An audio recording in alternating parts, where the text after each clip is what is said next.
আমার প্রিয় ছাত্রছাত্রীবৃন্দ, শিক্ষাঙ্গন ইউটিউব চ্যানেলে তোমাদের সবাইকে শুভেচ্ছা, অভিনন্দন, ভালোবাসা রইল। আজ আমি পড়াবো একাদশ শ্রেণীর বাংলার একটি কবিতা, জয় গোস্বামীর লেখা নুন কবিতা। এই কবিতায় কবি বলছেন, আমরা তো অল্পে খুশি, কি হবে দুঃখ করে। এখানে আমরা বলতে সমাজের নিম্নবিত্ত সাধারণ শ্রমজীবী মানুষদের কথা বলা হয়েছে, যাদের আশা আকাঙ্ক্ষা আকাশচুম্বী নয়, তারা অল্পেতেই খুশি। তাই তারা অল্প পায় বলে তাদের কোনো দুঃখ নেই। তারা বলছে, আমাদের দিন চলে যায় সাধারণ ভাত কাপড়ে। ওই শ্রমজীবী সাধারণ নিম্নবিত্ত মানুষের সাধারণ ভাত কাপড়ে কোনোভাবে দিন চলে যায় দিন আমাদের অসুখে ধার দেনাতে। ওই সব মানুষদের অনেক সময়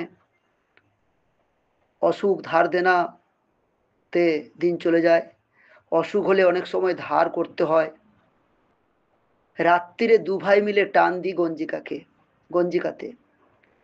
রাত্রে অভাবের তাড়নায় দু ভাই গঞ্জিকা বা গাঁজাতে টান দেয়। সব দিন হয় না বাজার।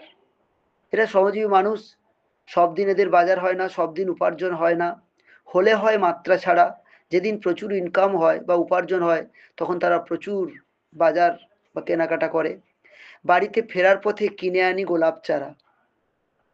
যখন মাত্রা ছাড়া উপার্জন হয়, তখন তাদের শখ পূরণের জন্য সৌন্দর্যের প্রতীক গোলাপ চারা বাজার থেকে কিনে আনে। কিন্তু পুঁতবো কোথায়? কিন্তু গোলাপ চারা সৌন্দর্যের প্রতীক হিসাবে তারা বাজার থেকে কিনে আনলেও কিন্তু তাদের পোতার জায়গা নেই। পোতার জায়গা নেই বলেই ফুল কি হবেই তাতে ফুল হবে না। সে অনেক পরের কথা। টান দি গঞ্জিকাতে। সে অনেক পরের কথা। আবার গঞ্জিকাতে বা গাঁজাতে টান দেয়। আমরা তো এতেই খুশি। এরা কোনো রকম কষ্টে সৃষ্টে দুঃখে কষ্টে এদের দিন চলে যায়, এতেই তারা খুশি। বলো আর অধিক কে চায়? এর বেশি আর কে চায়? এই ধরনের শ্রমজীবী মানুষ হেসে খেলে কষ্ট করে আমাদের দিন চলে যায়। এদের হাসিতে খুশিতে কষ্টে সৃষ্টে ক্লিষ্টে এদের কোনো রকম দিন চলে যায়। মাঝে মাঝে চলেও না দিন, মাঝে মাঝে এদের দিন চলে না, অর্থাৎ উপার্জন ঠিকমতো হয় না। বাড়ি ফিরি দুপুর রাতে বাড়ি ফিরে আসে। বাড়ি ফিরে খেতে বসার সময় খেতে বসে রাগ চড়ে যায়, নুন নেই ঠান্ডা ভাতে। খেতে বসে তখনই রাগ চড়ে যায় যখন দেখে ঠান্ডা ভাতে নুন নেই। এরা ঠান্ডা ভাত খেতে এতটুকু এদের দ্বিধা নেই, কিন্তু যখন দেখে যে ঠান্ডা ভাতে নুন নেই, তখন তাদের মাথায় রাগ চড়ে যায়। আমি তার মাথায় চড়ি।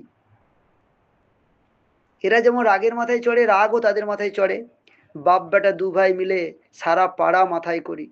বাপ বেটা দু ভাই মিলে চিৎকার হই হট্টগোল করে সারা পাড়াকে মাথায় করে নেয়। করি তো কার তাতে কি? এদের অভিযোগ, তারা সারা পাড়া মাথায় করে হইচই করে, তাতে তাদের কার কি?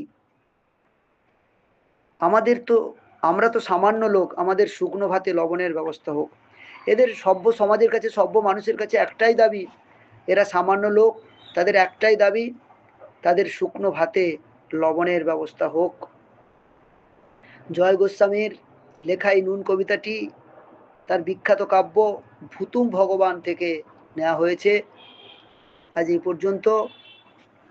আমার পড়ানোটা যদি ভালো লাগে, তাহলে আমার এই চ্যানেলটিকে সাবস্ক্রাইব, লাইক ও কমেন্ট করো। সবাই ভালো থেকো। আজ রাখলাম।